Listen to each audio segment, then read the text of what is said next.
Hello and welcome. I'm Pastor Adam from Hillsboro UCC, and we're so glad you're joining us today. Today I have a special guest from our Hillsboro UCC Dry Noon meeting that meets here every week, more than once a week. But I'm going to have Wayne introduce himself and tell us a little bit about his story. So Wayne, welcome and thanks for being here. Oh, no problem. Thank you very much. My name is Wayne. I'm a member of the Dry Noon group that meets at your church at 12 o'clock Monday through Friday and 8:30 in the morning on Saturdays.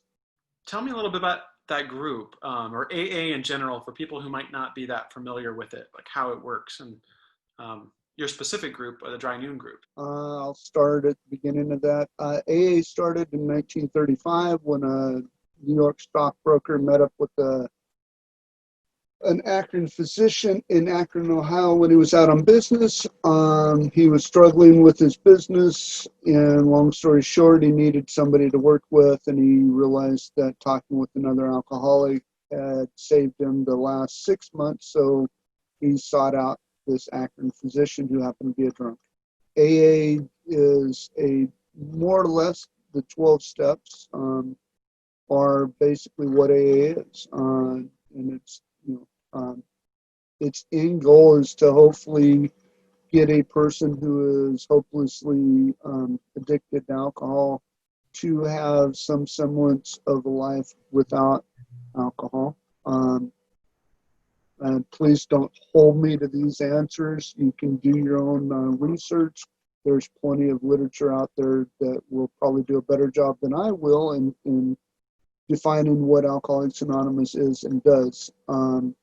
Role that Dry Noon does is it tries to provide a meeting where people who have a problem with alcohol can come together, meet, share their successes, share their failures in applying the program of the 12 steps to their life, and try to day by day stay sober and come to a point of some serenity, hopefully, in their life.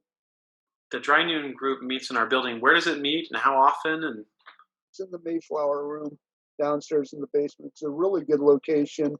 The room's ideal. The only drawback to that room is the length of it. It sits an adequate number of people, and it is very easy for one person to share and be heard. And so it's a really ideal location for us. It's centrally located in Hillsboro so that people on the bus can get there, people from the RC can get there, people from mental health can get there. It's a very easily accessible location. Thus, we like it a lot. And how many people are typically in a gathering? It's been as low as 10 at a really bad spot and as high as 70 or so on a birthday. And we haven't seen that for a while. The average is right now is running about 35, 40 maybe. I mean, with COVID, that's going to be just, it's not going to be that way for a while, I predict.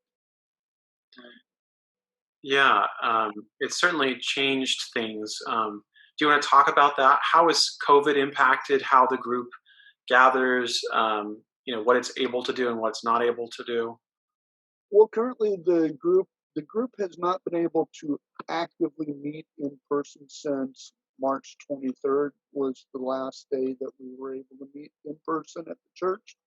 And prior to that, you guys were allowing us to meet there as long as we disinfected the tables and made sure that we had adequate spacing for people.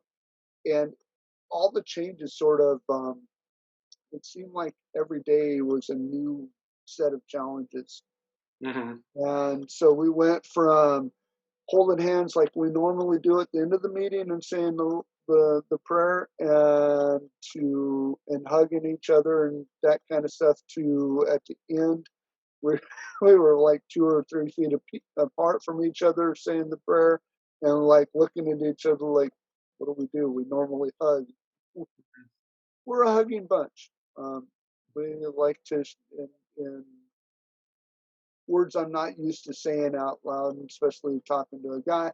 We like to show love to one another, and one of the ways of doing that is through a hug and holding hands at the end of the meeting. Hmm. And it shows unity and fellowship. And I imagine this could have been a difficult time for many people with addiction. What have people done? Have they gone online, or are they Most calling each other? Or most everybody from the group has gone online. There's an online meeting that was started by, it was kind of ironic because there's roughly, okay, District 31, which is basically everything west of Murray Road in Washington County. It is the district that, it's like, actually, I'm going to get lost in trying to explain all this to you. There's two different noon groups that aren't too far apart from each other. One's in Aloha and ours in Hillsboro.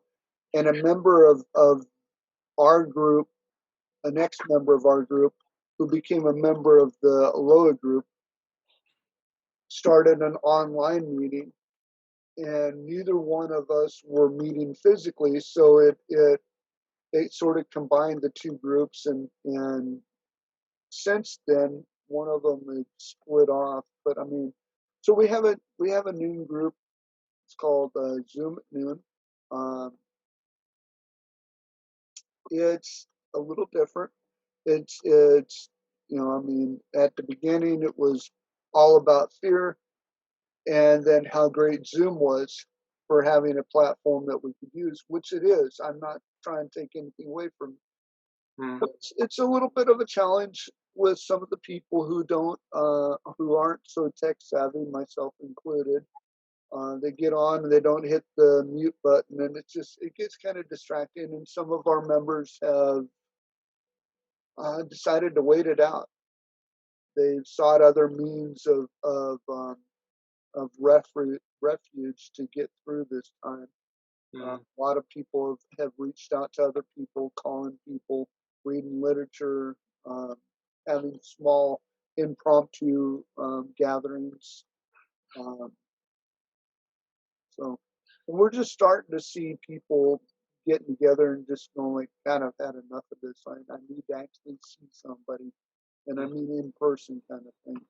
So Yeah, well, tell me about that. So as we hope, Washington County phases forward towards some kind of easing of restrictions, what will change in the way that you gather in an in-person meeting? well, I'm assuming that we'll more or less take up where we left off as far as with the restrictions. I'm assuming from what we were doing at the end was disinfecting the tables and all doors and hard surfaces, and also with social distancing, spreading our chairs out so that they're not as close as they were before, so that hopefully we're 6 feet away from each other.